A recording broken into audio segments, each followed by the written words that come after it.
Okay, Patawan Island, our second stop for today's island hopping. Medyo malakas na yung alon dito kasi yung ulan, pero ngayon wala nang ulan ulit. And white sand pa rin siya, guys.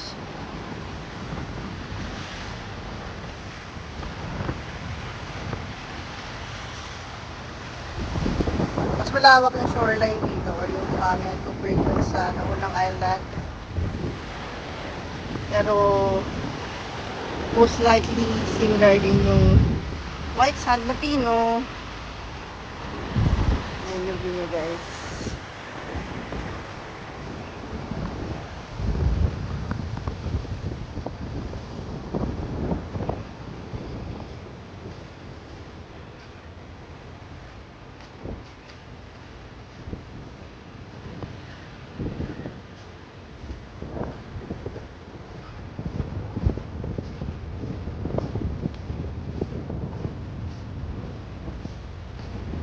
Sa kabilang side kami dumaan, bali hindi ito yung pinaka front beach.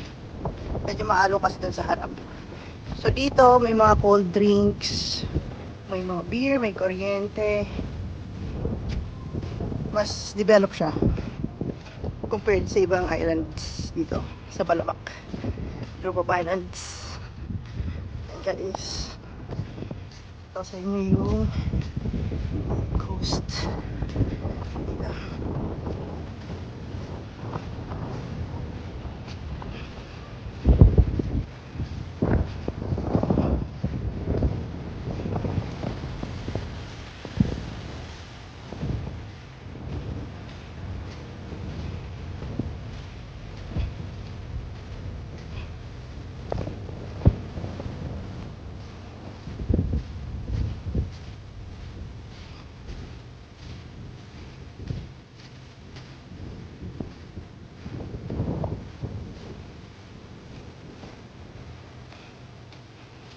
Ayan, mas maganda yung mga duyan dito, guys.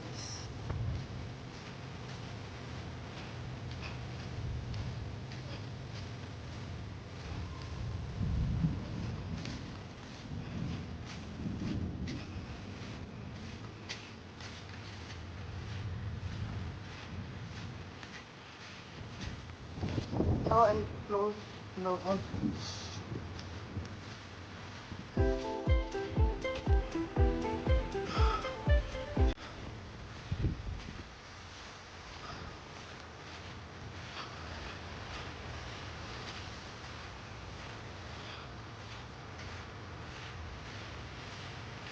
So ito yung Patawan Resort or Patawan Island. May resort dito, guys. So fully functioning island siya with accommodation and resort. May parang mga tenting dito.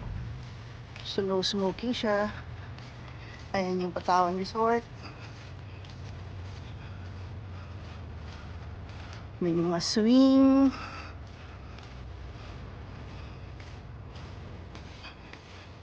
And I think may restaurant din dito.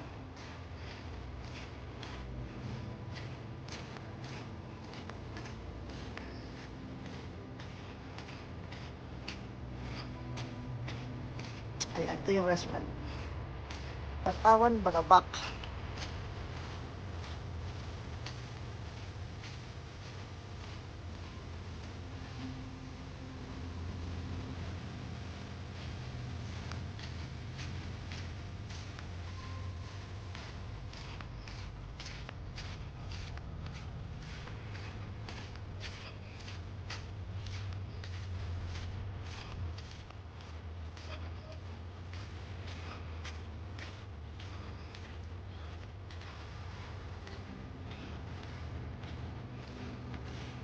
Ayan, guys, so dito yung main na daungan ng Patawan since maalon kanina sa likod kami dumaanan. Ito yung sasalubong sa inyo pag dito kayo sa front entrance dumaan.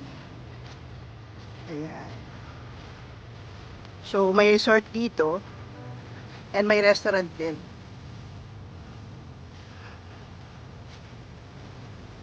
Ayan nga, Patawan.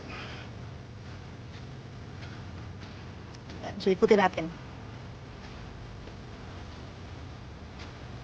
White sand din siya, guys. Daming puno.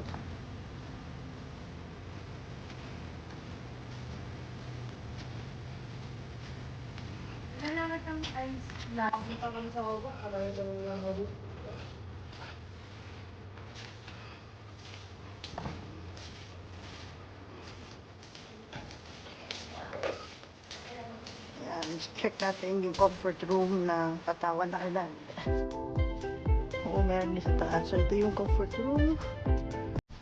Walang bayad to, guys. Much better. Wala lang daw, but it's better. Okay, continue with the walk tour. Tawan Island. Ang ganda ng mga plants dito, guys. So, yeah, so no entry siya. Ginagawa pa. Yan yung mga tents.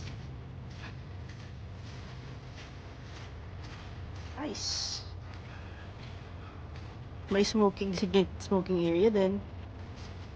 Ayan, yung mga iba't iba pang tents. That's pretty much it, guys.